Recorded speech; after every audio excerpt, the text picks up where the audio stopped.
Welcome back. We have talked about classical statistics, all the machineries, to calculate thermodynamic quantities via the partition function and so on. We know that the partition function actually gets carried over to quantum statistics as well, and we have used the grand canonical partition function. We could use the canonical partition function as well, but it's better to use the grand canonical because of these the constraint on the total number of particles, and that the ensembles are allowed to exchange number of particles in addition to energy. So, we have looked at Bose-Einstein statistics, and the important thing that comes along with is the Bose-Einstein condensation, which happens in 3D for non-relativistic dispersion like a k-square dispersion, E going as k square, and we have seen that the ground state is macroscopically occupied below a certain temperature, and this is called as a Bose-Einstein condensate. And there are certain properties associated with it, such as the pressure is entirely due to the excited state occupancies or the particles that occupy the excited states, and the ground state exerts no pressure at all. And for a Bose-Einstein condensate, it's only half of the classical pressure, which is very less. Then we have seen other quantities or rather other physical properties such as internal energy. We have looked at the specific heat and looked at discontinuity in specific heat and so on. Now we'll talk about Fermi-Dirac statistics, that is the other set of quantum particles which obey Pauli exclusion principle. They have antisymmetric wave function. They correspond to spin angular momentum being half integer and so on. Okay. So, they come in this Fermi-Dirac statistics. We have introduced that. Now, we will talk about various properties of this, and we will try to cover these few things that are written here in this class. We will talk about degenerate free Fermi gas. So, what is the degeneracy limit and what does degeneracy mean actually? Then we will talk about the Fermi wave vector, Fermi energy, the ground state energy and pressure of a free Fermi gas. We will of course talk about the Fermi-Dirac distribution, how it looks like, that is the average number of particles occupying these single particle states, how they look like, and talk about the chemical potential, derivation of specific heat and so on and so forth. Okay. So, there are a number of things that are on the cards. And once we are done with this, we will get into a little more involved calculations of one is that we will calculate the paramagnetic susceptibility of these free electrons. This is distinct than the Curie's law, which you are aware of, which goes as 1 over T, and will show that the susceptibility is actually independent of temperature and depends on the density of states at the Fermi level. In addition to that, we will talk about stars, particularly white dwarf stars, which can be seen as examples of heavily degenerate Fermi gas at these are very important applications of Fermi-Dirac statistics. So, we would still be talking about non-interacting fermions and their properties. Okay. So, let us see that what is this degeneracy and how it plays a role.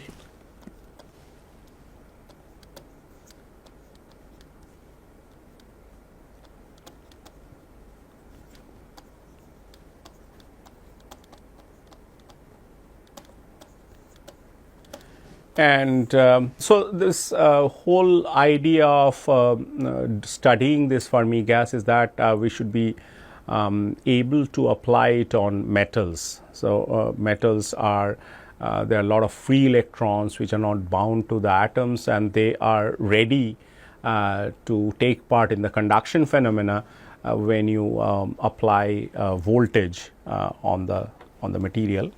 So, for metals, typical mass density. So, mass density is of the order of few grams per cc. you can convert that into kilogram per meter cube and so on. And so that tells you that with this kind of a mass density, the number of electrons per unit volume is of the order of 10 to the power 23 to 24. So, let us write 10 to the power 24, and this tells you that if you have this kind of a density. So, this is like a density, and the density is like your total number of electrons divided by volume. So, if you take them to be spherical and consider the radius of those electrons to be around say the volume is 4/3 pi r cube, where r is the radius. R is also the mean distance or the average distance between two electrons, assuming that they are just touching each other. So, that gives you an average a distance between electrons.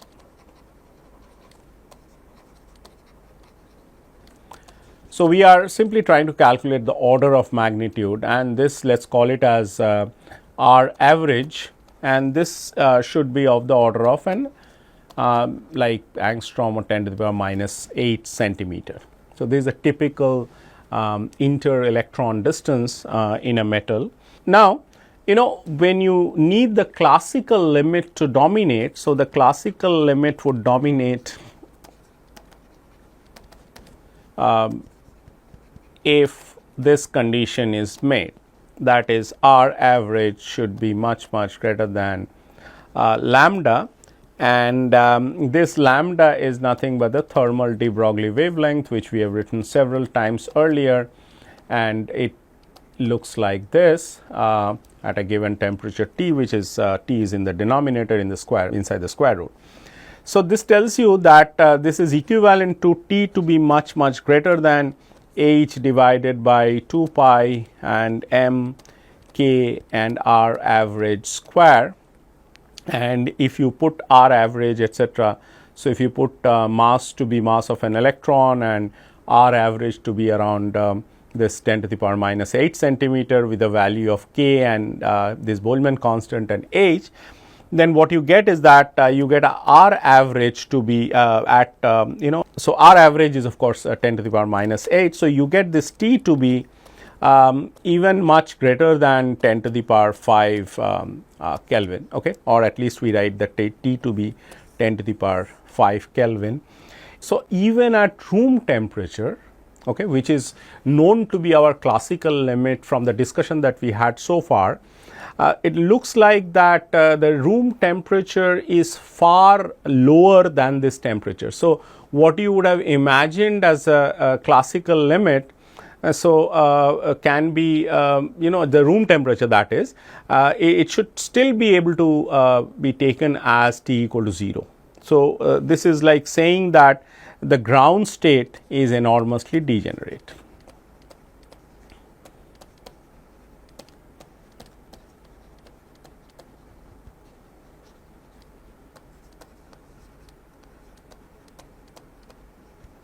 Okay, let me sort of make a box of this. It's an important statement. So, what we have said is that if you really want that classical limit that we have applied to say bosons or any quantum particle, if you apply that to fermions and particularly to electrons, then what will happen is that the temperature at which you want the classical limit to set in, that is the classical limit would be valid at a temperature which is 10 to the power 5 Kelvin, more than that in fact, okay, which means that room temperature, which is 300 Kelvin, which is just about 10 square, that is 10 to the power 2 Kelvin, can still be taken as room temperature.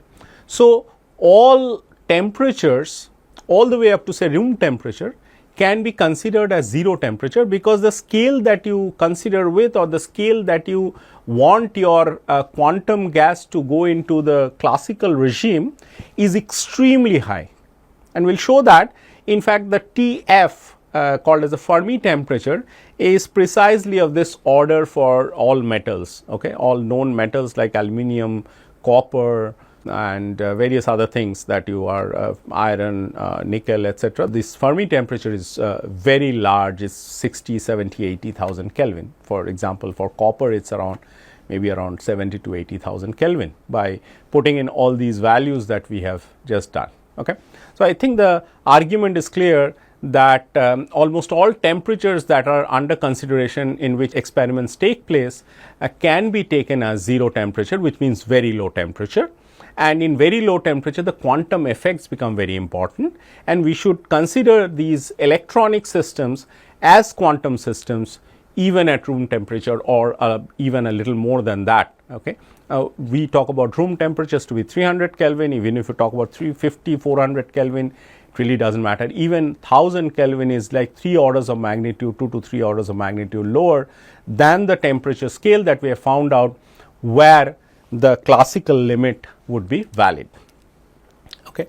So, this is something that we need to understand, and we are sort of, let me do a simple minded analysis of these Fermi systems, and we can start with say a particle in a box. Okay. And you are all well aware of this problem. Now, I just talk about a 3D box. Okay. So, the box is 3-dimensional box with x going from 0 to L, y going from 0 to L, and z going from 0 to L. So, okay. So, you can imagine a box, a cubical box, but all its the sides infinitely going large, so that the particle is really contained in between 0 and L. So, the potential is infinitely large. So, we still have a box like this.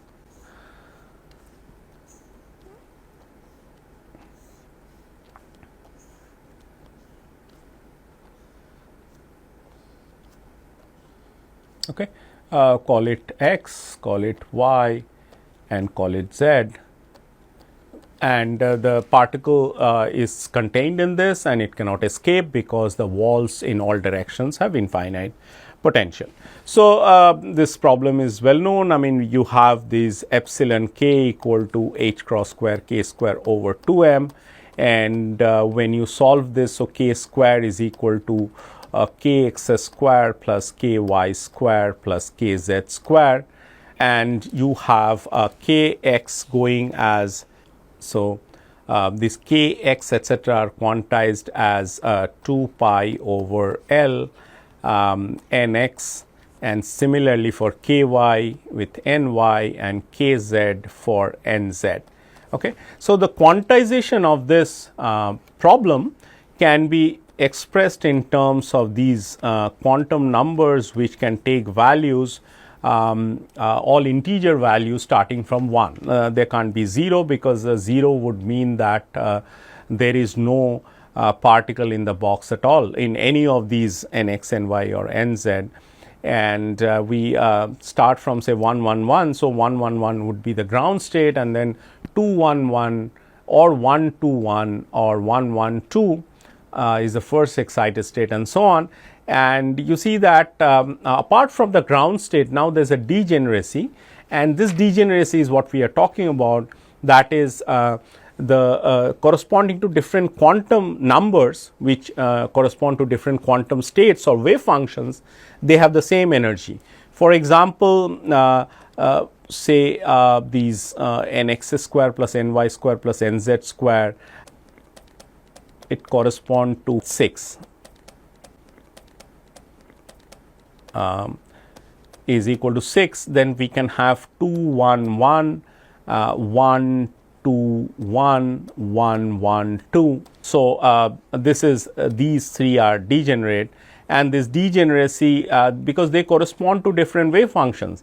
What wave functions do they correspond to? So, psi of for this particular thing, say 2 1 1, that corresponds to root over 2 over L whole cube, and a sine 2 pi x by L, sine pi y by L, and sine pi z by L.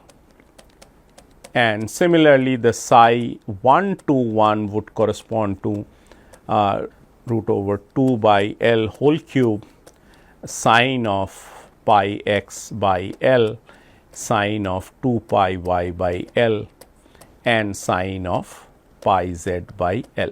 Okay. Similarly, the last one, which is 1 1 2, would correspond to root over 2 by L whole cube. I am so sorry, it should be whole cube, and sine pi x over L, sine pi y over L, and sine 2 pi z over L. Okay. So, they have the same energy which is given by 6 pi square h cross square by 2 m L square. Okay. So, they have the same energy, and that is why they are degenerate. Now, if you have a large number of particles which are now fermions, okay, and you cannot put 2 fermions in the same quantum state, one electron can only occupy one state. So, that way if you start filling up, and if you think of homogeneously filling it up, starting from 0, that is nx equal to, or rather the lowest energy, say for example, okay, let us take nx equal to 0, ny equal to 0, nz equal to 0. That does not correspond to anything physical, but say that is the origin of this coordinate system in terms of nx, ny and nz. So, you fill them up homogeneously from the center or from the origin, and this will take the shape of a sphere. So, in 3D it will be like a sphere. So, and the sphere, if you have n particles in a volume V, you can fill it up, all those n particles within a sphere of radius, which is called as the kf, or the Fermi momentum. So, we are filling it up in momentum space because this n really connects to the momentum variable. Okay. So, we number of allowed k points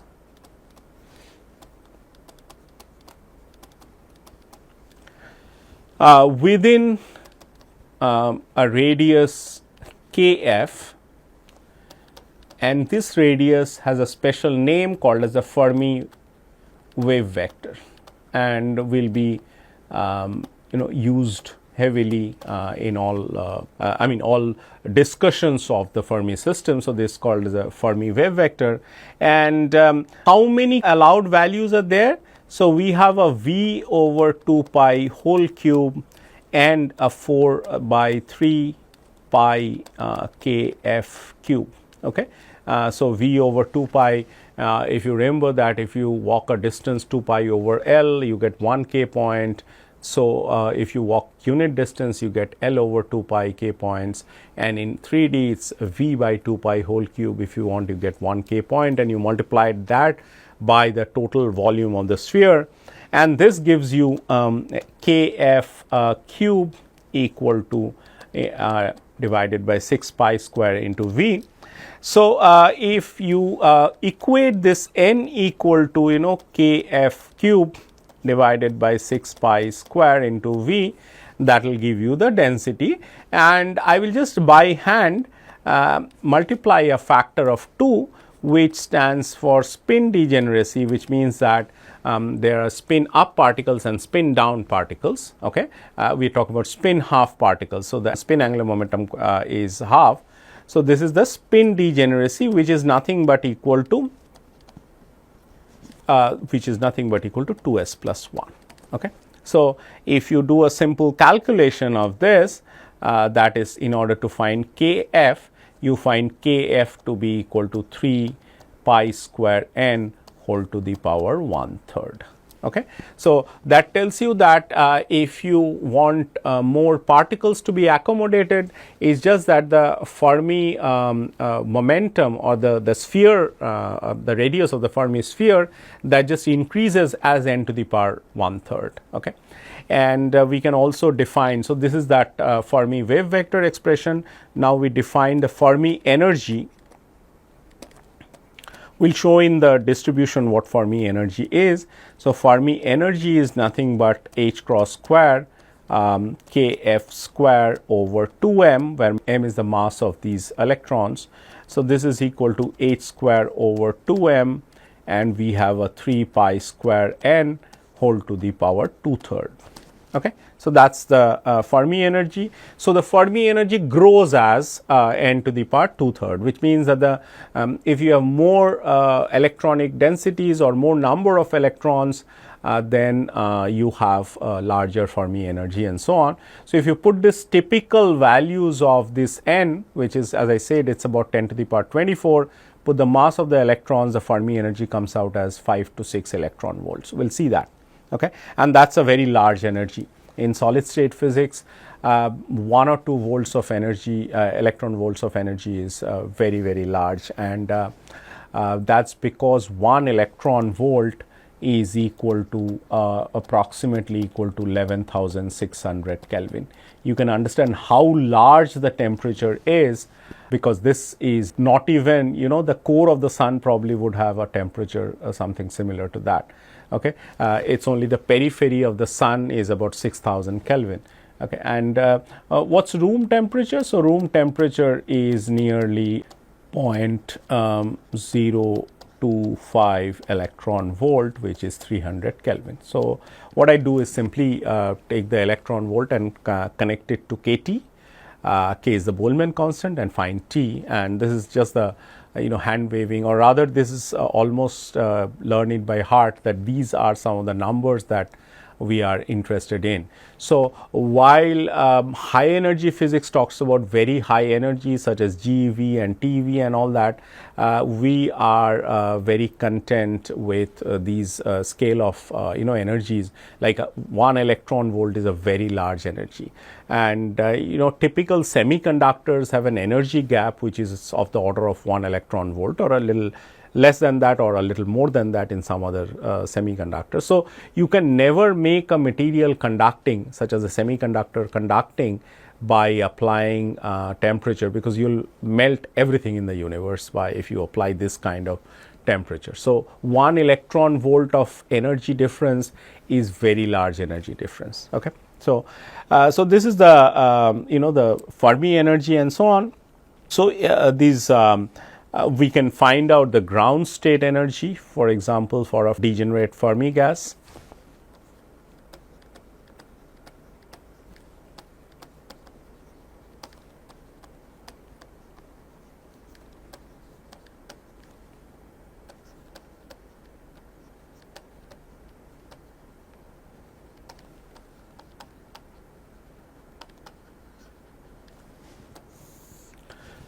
So, what we are trying to calculate is, you call it E0 or EG, up to you. You can just simply get this 8 pi V over H cube and 0 to PF. We are not writing in terms of KF, but you can write it in terms of KF. We simply do this P square by 2m, and we have a P squared dP. So, this 4 pi P squared dP, the 4 pi has been taken out. This 8 comes because there is a 4 pi and then there is a 2 factor due to spin degeneracy, and that is how this is. So, this is very simple integral. It is like P4 integral. So, you will get a P to the power 5 and so on. So, if you simplify this, this ground state energy per particle comes out as 3 by 5 epsilon f. Okay. So, that is the Fermi energy. We probably have written down, Fermi energy is EF epsilon f. So, epsilon f. So, it is the ground state energy of free Fermi gas is very, very large. Okay. And it is independent of temperature, because there is no temperature that is equivalent to it. If you convert that into a temperature scale, so the TF gives the temperature scale, and which, as I said, is of the order of 10 to the power 5 Kelvin. Okay. So, if you want to calculate the pressure,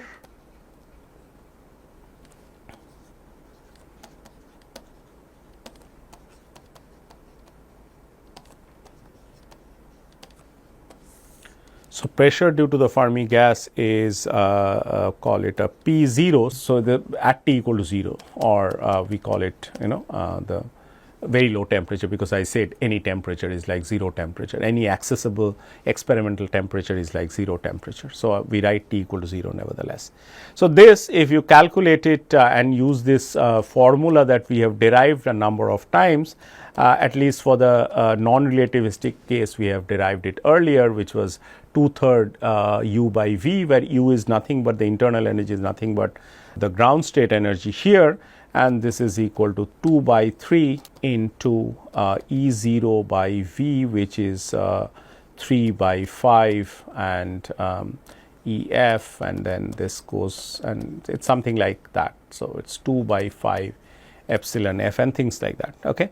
So, so this is that pressure due to Fermi gas, and as you can see that this is very large, and this pressure is due to the hardcore nature of the particles. That is, they exert enormous pressure to another electron coming in the same quantum state, and it does not allow at all. It is like infinite pressure, so that no other particle can come and occupy the same quantum state, and that is why this energy is so large, and so on.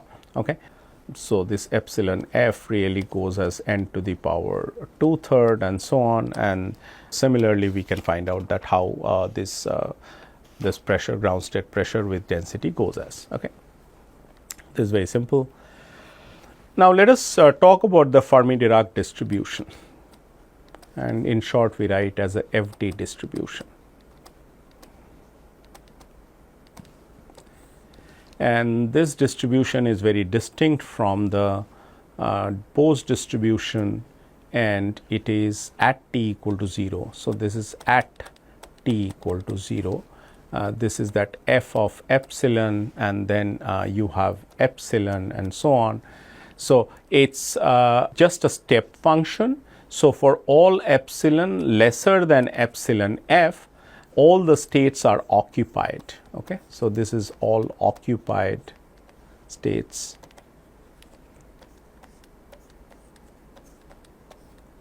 Okay. And all states here are empty.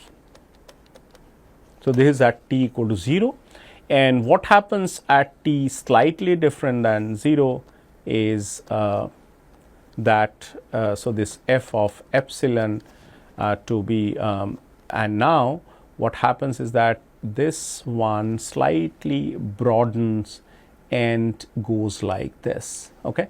So, say here there was used to be a sharp drop, and now it got bent from there. Let me draw a little better here.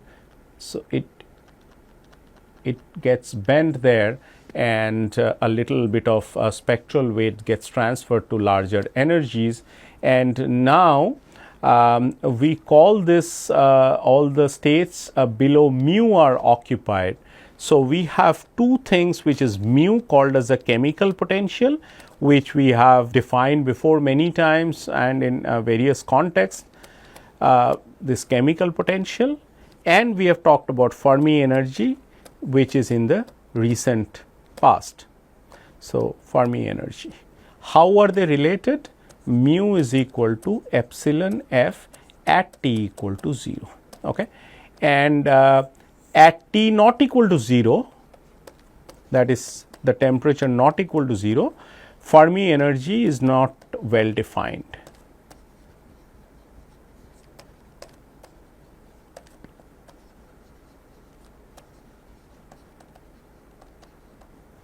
Okay. And so, basically the chemical potential is still well defined, and which tells you, or rather which defines the highest energy state that is occupied at any temperature, still well defined. Okay. So, now as you understand that this really deviation from t equal to 0, that is this distribution becoming slightly curved from the top, and then a bit of spectral weight is appearing at the bottom of the tail. This happens at large temperature, and in fact, if you simply talk about increasing the temperature, it sort of goes, I have to be a little careful because it goes like this and so on. And in the limiting case, of course, we know that the classical statistics would prevail, but we know that now the classical statistics, in order for it to prevail, we need to go to very, very large temperature. Okay. So, that kind of temperature like 10 to the power 5 Kelvin, 10 to the power 6 Kelvin is not achievable in under any experimental conditions. So, that is why we said that for all all practical purposes, this degenerate Fermi gas is considered as 0 temperature. We still are not, this has to be smooth and so on. Okay, this is probably slightly better. And so that's where that's how the Fermi distribution looks like. That's how the Fermi energy and the chemical potential are defined. They both mean the same thing, but the Fermi energy is strictly defined at T equal to 0. Chemical potential is defined at any finite temperature.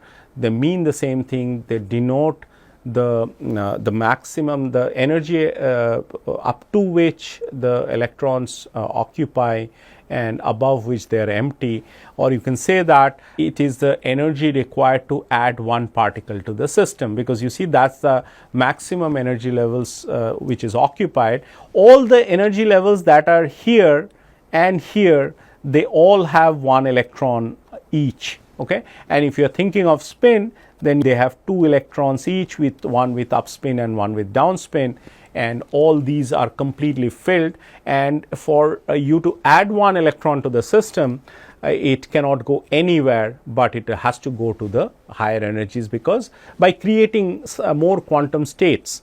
Okay, because there is nothing that is available to them, because they are completely filled. Think of a room that is completely filled, and if someone comes, that more space has to be created, because this room would not accommodate an extra person. So, the walls have to be moved. It is just like that, the walls have to be moved. Wall of the step function, that has to be moved in order to accommodate extra particles. So, that is the same meaning that we have for. So, at a finite temperature, if you want to calculate quantities, say for example, we show these say n. How do you calculate n? That is 2 of f epsilon, g epsilon, d epsilon, and this f of epsilon is nothing but the step distribution, which is written as exponential beta epsilon minus mu plus 1. Okay. So, that is the distribution. This distribution is important and has to be distinguished with the Bose distribution, where mu had to be negative and would be only approaching 0 in the quantum limit, extreme quantum limit, whereas mu is positive here. It is on the right side, mu resides on the right side of the diagram, and that denotes the largest occupied state. And you have this at t equal to 0, which is 1 over kT. All states which are epsilon greater than mu are unoccupied, and all states which are less than mu are occupied. So, this mu at t equal to 0 is nothing but epsilon f. Okay. So, you can see this easily if you write this down as epsilon minus mu by kT and plus 1. So, if you put t equal to 0, this would like to be infinity, but only infinity when epsilon is greater than mu, and in that case this is equal to 0, because 1 by infinity is 0, the plus 1 does not matter. But if t is 0 and still epsilon is less than mu, then it is exponential minus infinity, in which tells you that the occupancy is equal to 1, and that is why we see that step structure that you see here. So, I will just write that once again. For epsilon greater than mu, f of epsilon equal to 0 for reasons that I just told you. For epsilon less than mu, f of epsilon equal to 1. Okay. And it has a sharp discontinuity at t equal to 0, and this is very important. And that discontinuity, if you take a derivative of the Fermi function, there it looks like a delta function. Okay, so this is elementary discussion about free Fermi gas distribution and so on. One more important thing, or rather like a hand waving thing we can talk about, and we just draw this distribution once more. And suppose if we want to know that what is the specific heat due to electrons at T equal to 0 or at T equal to 300 Kelvin. As I said, it doesn't matter. So you have to understand that if you a specific heat is the heat required to raise the temperature of the body by a degree, which means that the electrons from this region would be excited and they would go to the higher energy region. So this at a temperature T, this is width is like is of the order of kT. So they would come here and they would like go to this thing. Let me write it with or they make the hatches with a different sign. So the black ones is where the electrons come from. If you increase the temperature just a little bit, and the red region is the ones that they go to or they occupy at that temperature. So this is of the order of kT. So this is the so what is the fraction of these particles that are excited? It's kT by kTf, okay, but Tf is the Fermi temperature. So each of these have an energy which is like kT, and that's why this whole thing, so the energy goes as T square, and so the specific heat would go as T. That's the relation that we all are aware of. Okay, in some sense that if you have studied Fermi gas before, then you know the specific heat due to electrons is that the variation with temperature is linear in T. So for a material, if you're doing an experiment and you want to find the specific heat actually goes as alpha T plus gamma T cube, and this is the electronic contribution and this is the phonon contribution that we have seen. That's the Debye theory, and this alpha T is the linear in temperature, which we just shown in a hand waving way and can be derived. Okay. So once you are familiar with this, this is all taught in the first course of solid state physics while you learn metals. Let me go back to the statistical mechanics of the free Fermi gas. And the way we have done it earlier, we'll do it the same way.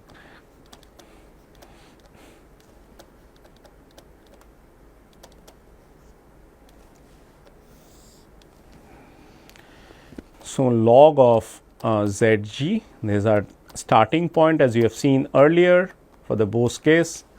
This is equal to sum over I log of 1 plus Zf exponential beta epsilon I.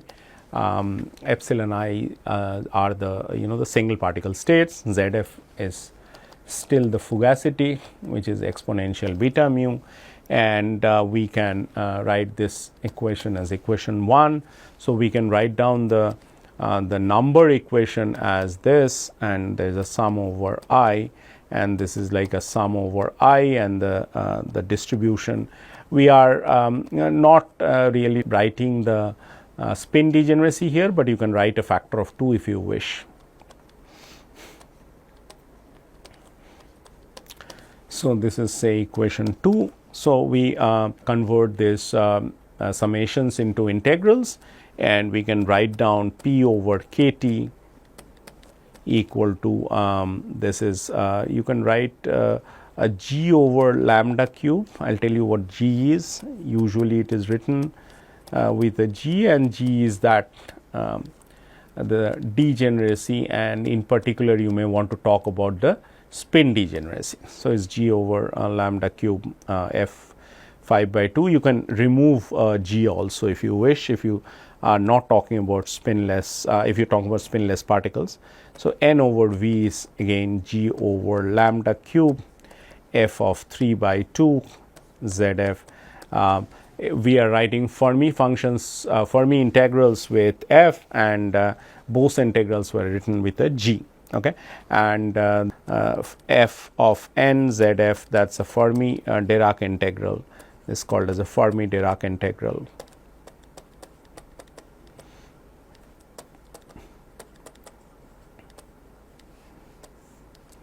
So, this is equal to 1 by gamma n. There is 0 to infinity x to the power n minus 1 dx divided by ZF inverse e to the power x plus 1. Of course, the connection has to be set that x equal to beta epsilon and so on and so forth. Now, this for small ZF, it has this expansion as 2 to the power n plus ZF cube 3 to the power n minus and so on. So, it is alternate plus minus plus minus. So, these are this is the expansion in for small ZF, which of course corresponds to the classical limit, but then we know that in Fermi systems the classical limit, all accessible temperature regime is actually falls in the quantum limit. So, what is the internal energy of this Fermi gas? Once after we have given an introduction to the Fermi Dirac statistics and so on, we are getting into this formal mode of getting the physical quantities, that is from the log Zg. That is the statistical tool that we have developed over this last so many weeks, and that is what we want to stick to. Otherwise, every solid state physics book has a derivation in terms of for the specific heat or for say internal energy and ground state energy and pressure and this and that and so on. I think there was a just go back and I believe there is a n missing here. So, that is I think missing here. Okay. So, that n is the density. So, actually P 0 goes as n to the power. So, this 2 by 3. So, 2 by 3 plus 1. So, this is like n to the power 5 by 3. Okay. So, that is the ground state pressure. So, I missed that n, which is the density. Okay. So, the internal energy, how do we get it? We get it using our very familiar form, which is log of Zg, this del beta log of Zg and Zf and V being constant, and a little bit of simplification can be achieved when you do a del t of log of Zg with a kt square there and Zf V. So, this can be written as 3 by 2 kt this g v over lambda cube f of 5 by 2 Zf. That is the Fermi integral that we have just defined in the previous slide. So, this Fermi integral with Zf inside and n is equal to 3 by 2 or 5 by 2 depending on whether you are talking about pressure or internal energy and the number of particles. So, this is the expression for internal energy. Let us call it as equation. So, we have equation 1, 2, 3, 4 and we have say for example 5, and we can use P equal to 2/3 U by V. This is universally true for all non-relativistic gases, and the factor is simply replaced by the coefficient is replaced by 1/3 for the this for non-relativistic and 1/3 is for relativistic. Okay. So, if you differentiate 5 with respect to this, let us call it a 6. So, differentiate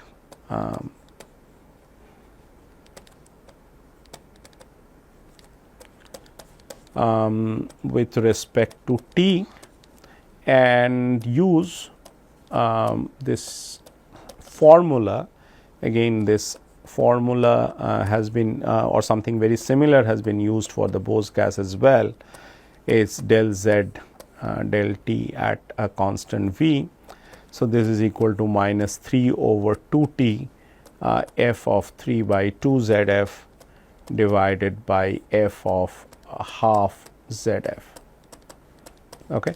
Now, the Fermi integrals replace the Bose integrals.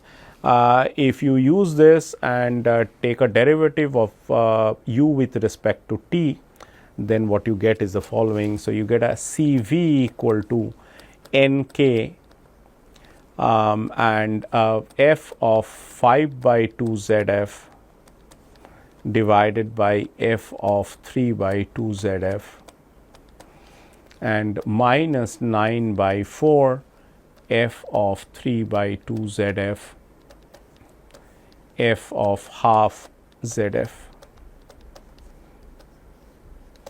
Okay. So, this is equation 7. I hope I have written 6. Okay, 6 is there.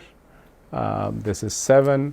This is the expression for the specific heat at any temperature of a Fermi gas. You just have to use these Fermi integrals to know their the temperature, exact temperature dependence, and the free energy. Of course, you can write down the free energy. They're not very important, but sometimes for some particular reason that you may need this. So, a free energy F is equal to mu n minus P v, and that's equal to n k t log of ZF and f of 5 by 2 ZF and f of 3 by 2 ZF. Okay. That is your free energy. We are not doing anything more with this, just getting the expressions in terms of the Fermi distribution function or the Fermi Dirac integral. Now, to get the exact temperature dependence at all temperature, you have to expand this and for ZF to be small, it is easy because all these things will become just simply ZF. So, ZF will kind of cancel, and you can see that it becomes 1 minus 9 by 4. There are these things will sort of this will go to 0, rather this f half ZF. All these will have to be calculated. I mean, they are general expressions as a function of temperature, and that is why so this is the most general expression that you get it at all temperatures, okay, low, high, very low and all that. Okay. And similarly, the entropy can be written as so the specific heat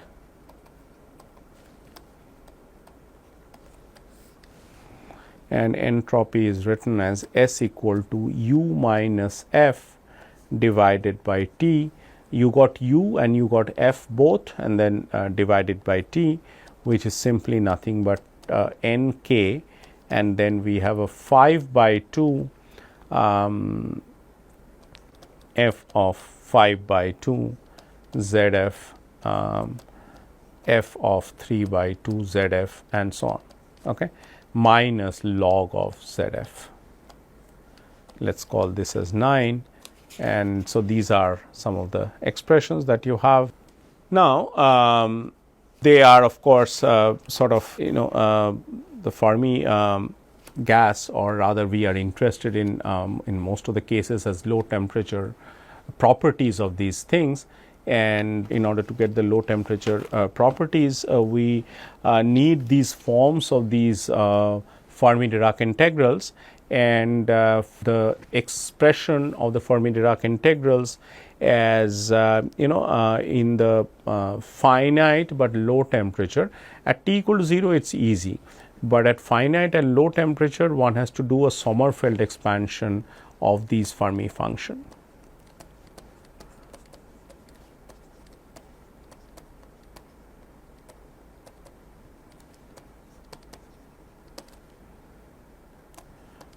I mean, I just write these Fermi functions, or you call it the Fermi Dirac integrals, which are really the integrals that we have introduced, are needed at low but finite temperature. and this is the limit that is of interest to us, okay, because the properties of these systems are very important at low temperature, because the quantum effects dominate at low temperature. At very high temperature, of course, classical limits would dominate. Even if we understand that even room temperature is same as 0 temperature for electrons, but what about other properties that are twined with this? They are they're mixed with this. So it's not.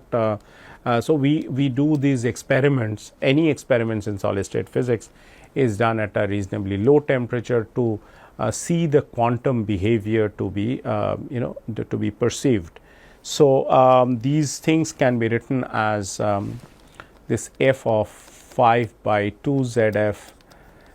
This is equal to 8 over 15 root pi. These are the Sommerfeld expansions. We don't get into the details of that. These are mathematical properties, and they are quite important for many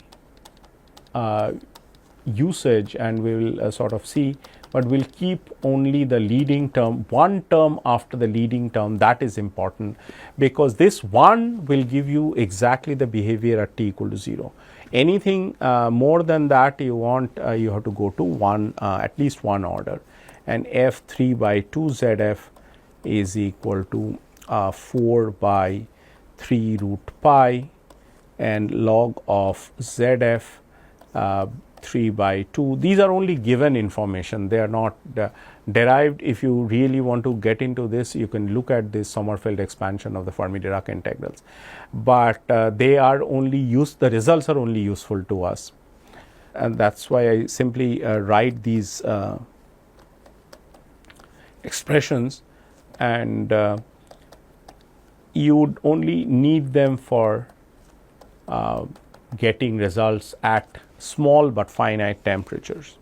So f half, these are the three that are involved, and this is equal to 2 by root over pi, and there is a log of ZF to the power half, and 1 minus pi square over 24 log of ZF to the power minus 2, and plus all that other terms. So if you want the expression for the density of particles, simply take the f 3 by 2 and put it in this n by v equation, which is 8 pi over 3, 2 pi over h square 3 by 2 kt log ZF whole to the power 3 by 2, and 1 plus pi square by 8 log of ZF to the power minus 2. Okay. And there are other terms which you may not want to write. So, in the 0th approximation, that is at 0 temperature, we have said that. So, in the 0th approximation, what do we have? We have the kt log ZF is equal to mu, which is equal to 3n by 8 pi whole to the power 2 by 3 and 8 square over 2m, and this is nothing but epsilon f. Okay. So, at t equal to 0, mu is equal to epsilon f, which is what we have said earlier, that they are not distinct, and this is equal to mu. And so, if you neglect all other terms, you get this one term, and that gives you this kt log z. There is a t that is missing here. Okay. So, that is your epsilon f, and at the first order, that is at temperature that slightly differ from t equal to 0. Okay. So, taking the first order correction to this, we can get this as, so we have this mu, which is equal to epsilon f, that is leaving the first term, we have 1 minus pi square by 12 kt whole square, kt by epsilon f whole square, and then there are other terms there. Okay. So, at t T equal to 0. So, put the second term equal to 0, mu equal to epsilon f, which is what we have claimed. At T not equal to 0, mu deviates from epsilon f. We have said that, but how it deviates is shown here, that the first order correction to mu compared to epsilon f is of the order of t square. Okay. And this can be carried on to the internal energy as well. So, we can write down the internal energy expression is U over n is equal to 3 over 5 epsilon f 1 plus 5 pi square by 12 kT by epsilon f whole square and plus all that. So, what I mean to say is that suppose this is the ground state energy, and this ground state energy per particle is 3 by 5 epsilon f. Now, this is easy to get because you have this E0 equal to epsilon g epsilon d epsilon, and from all the way from to epsilon f at t equal to 0. Okay, known, you get the first term. What's the correction? So, correction to the ground state energy would be, or rather the total ground state energy at T not equal to 0, you will have to add this Fermi function here, and this is the function which is 1 divided by exponential beta epsilon minus mu plus 1. Now, epsilon is simply epsilon, and g epsilon is epsilon to the power half and so on, and if you try to do this integral, it is going to be very difficult. Okay. And an exact solution is probably available, because that is what people have done for a long time, that dealing with this integrals and trying to find a closed form for that. And so, if you wish to know that was the first order correction to this E0 compared to the t equal to 0 value, which is 3 by 5 epsilon f, this goes as 5 pi square by 12 and a correction which is of the order of t square. So, if t is not too small, that is if it is not cannot be neglected, then include it. And if you are really at very low temperature, then of course you can. Suppose you are at 50 Kelvin, and the classical limit is at 10 to the power 5, 10 to the power 6 Kelvin, and so I mean classical limit with the epsilon f, which is what you compare it with. So, if kT is like say 100, 150 Kelvin and epsilon f is like 50,000 or 1 lakh Kelvin, or 0.1 million Kelvin, then of course it can be neglected. But if you are still at say 1000 Kelvin or 5000 Kelvin say for that kind of temperature, then that thing can be included. But of course, there is nothing called 5000 Kelvin in the experimental realm. Okay, so we can in that case we can neglect it, but at least it gives you the first order correction to the t equal to 0 result. Okay, and similarly for the pressure,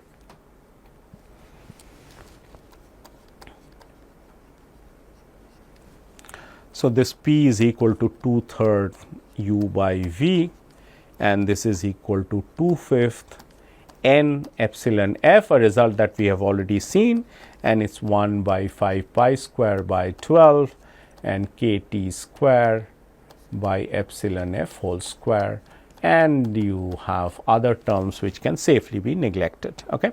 So, the leading term always gives you t equal to 0 result in all the cases that we have seen, and so the CV finally can be written as it is nk pi square over 2 and kT over epsilon f. So, this is a result that we are interested in, and CV for a fermionic system or an electronic system at low temperature, it goes as TQ. Okay. So, this is by and large the story of thermodynamics for a free Fermi gas. Okay. And it is very important to realize that even at room temperature, we are really talking about the Fermi gas as if it is highly degenerate and at very low temperature, that is at T equal to 0. If you want any correction due to this really T not equal to 0 and T equal to 300 Kelvin or at least 150 200 Kelvin, you can consider these corrections to these expressions of pressure, internal energy, number of particles, etc., that we have just given. Okay. So, we shall stop here and continue with some more applications of this Fermi-Dirac statistics, and as I said, one of them would be the paramagnetic or the Pauli susceptibility due to the free electrons, and we will also talk about the white dwarf stars. Okay. We will stop here. Thank you.